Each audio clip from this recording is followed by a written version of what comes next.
We're talking the 2022 general election with Secretary of State Bob Evnen. Thanks so much for sitting down with us. Oh, glad to be here. Yeah, you just completed an audit. Usually you manually audit about 2 or 3% of precincts, 10% this year. How many ballots is that? That's over 48,000 ballots that were hand counted this year in the audit that we conducted after the election. Now, who does that? The county election boards do that.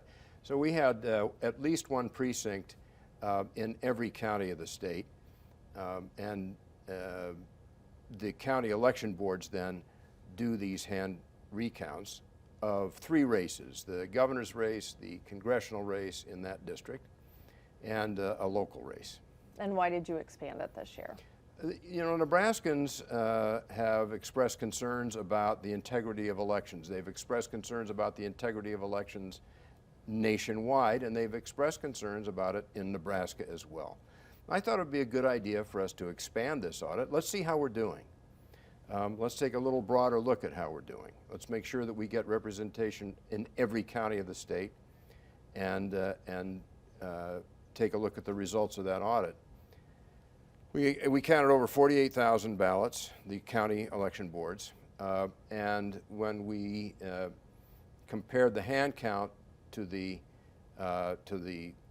machine count, it was very, very close. So 10% of the precincts is 132 precincts. In 122 of those precincts, the results were the same.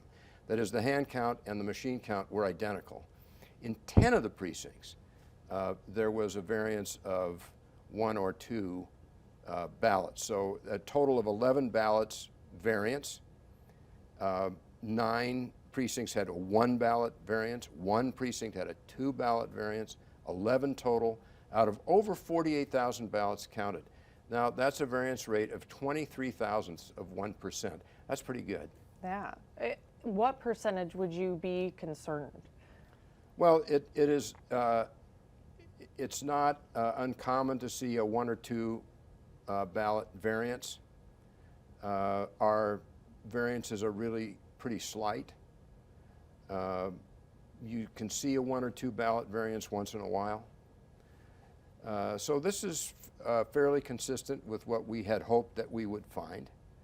The thing that I think that Nebraskans ought to take from this is that our elections are fair, they're secure, they have integrity. Every valid ballot has been counted accurately, and the results have been reported accurately.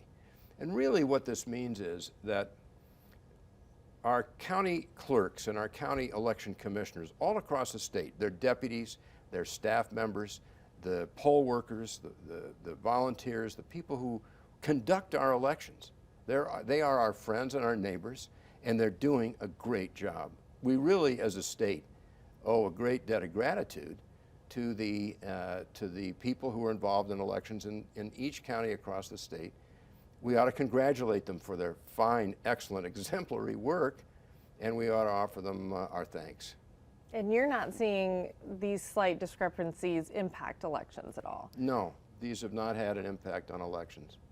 Now, I also saw in the report there was a difference between the history of cast ballots and tabulated ballots. Can you talk about that? We did a second thing. So this audit is one thing that we did, but another thing was that there were members of the unicameral who asked us, could we put together a list of everybody who voted on Election Day?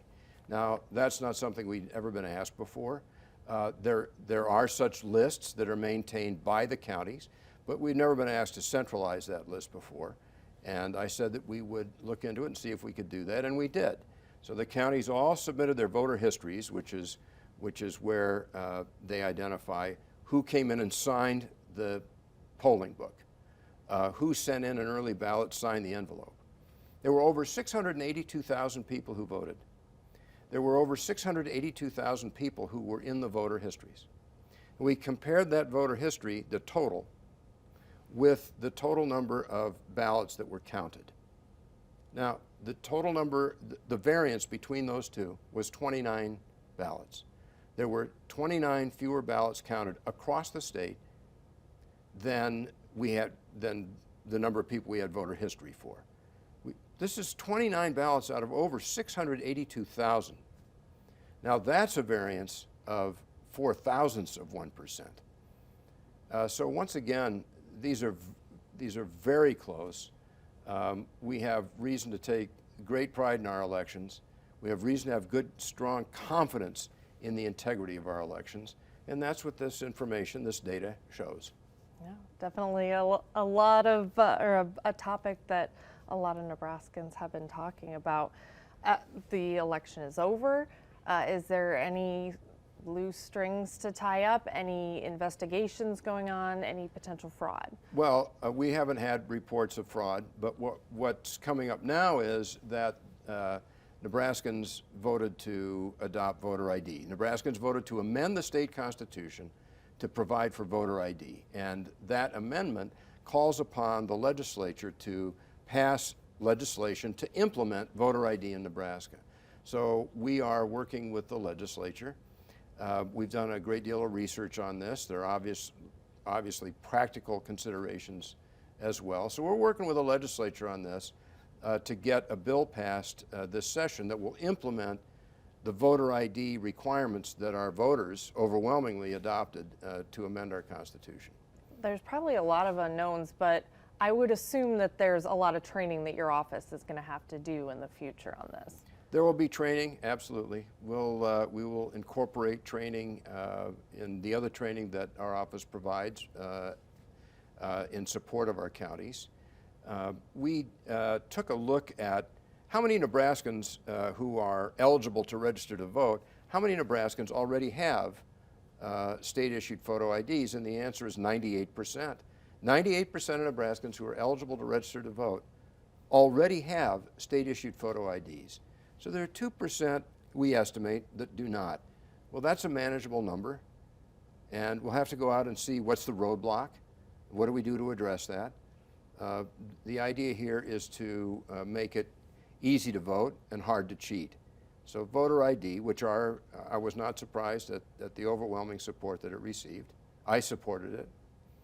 A voter ID is just a way for us to keep ahead of the curve in terms of election security. Is there going to be some education with the public as well? Because I'm thinking of people from my hometown that everybody knows everybody, and they may not be bringing their ID to the polls. Yeah, we're going to have to take all of this into account. The legislature is going to have to take all of this into account. In other states, if you show up without your ID, you vote a provisional ballot, and then your ID is produced and your ballot's counted. So there are a number of these sort of small wrinkles that other states have worked with and have dealt with, and we'll learn from the experience of these other states. All right. Well, thank you so much for sitting down with us. Oh, it's great to be here. Thanks for having me.